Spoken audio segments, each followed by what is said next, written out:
45 years ago, 1950.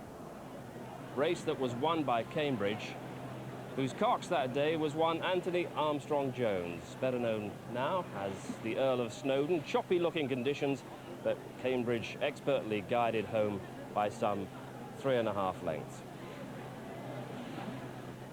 And the Earl of Snowdon is watching that with some interest. What are your principal memories of that day? Well, it was always Tony Armstrong-Jones, as you'll find, written in my hat, just which I found the old one that I always wore. take the formal approach. And now it is.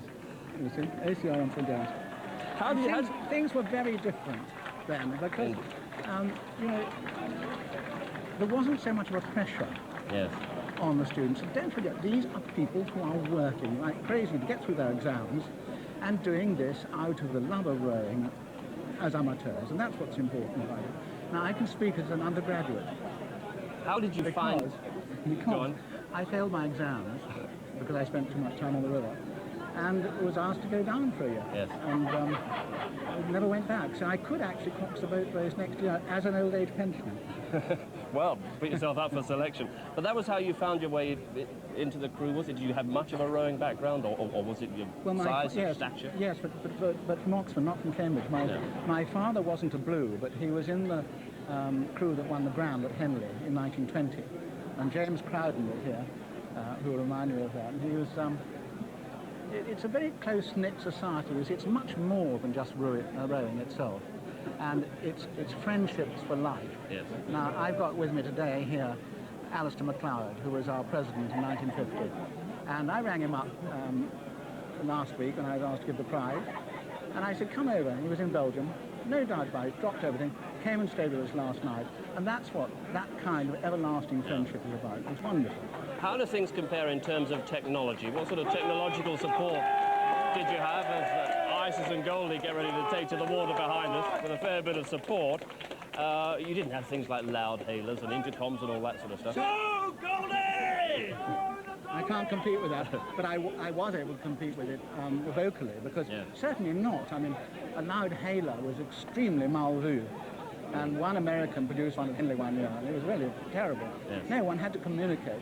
And don't forget, you see, you are actually driving a rowing machine. It's a human machine with a kind of precision that is incredible.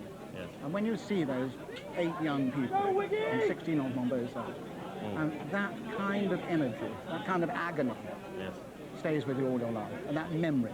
And I think also it's a marvellous feeling to actually win the boat race. It's hell to lose. And don't forget, if you do, if you're a cox, if you win, you get no credit, and if you lose, you get all the blame. Quite right, too. You get a bit of a ducking as well. No, there was never ducking. There was ducking at Henley, but not on the tide rod. That's all changed. 8.5 stone, I think you were. Did you have problems making the weight? Well, I would now, yes. I've come up to about 10 stone. Yes, I used to work in a brewery in Cambridge, shoveling malt or grain with lots of sweaters on.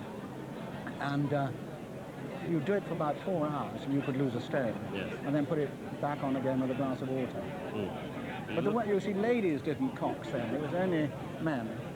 And so you had to weigh as little as you could. It's all changed, isn't it? Taken too seriously? There's still a great sense of fun on the table. Well, I think what's pleasing is, again, in my day, 45 years ago, this place would have been absolutely packed jammed with people. And television has changed that, because it's much nicer to watch it on television. You were just about the first televised boat race, It was the first one, yes. And there was, I mean, here, I think it's very exciting. It's a wonderful day.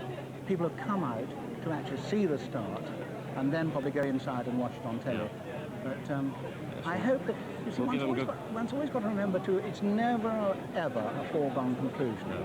It's actually bad for the boat race if one crew keeps on winning too many times. Well, it's changed in recent years, and it may well change again today. You're here in an official capacity, I know. You'll be officiating at the toss and the presentation at the end, but it's good to see you. Get a few memories. I'm here with friends, and it's marvellous to be here. Thanks very much indeed.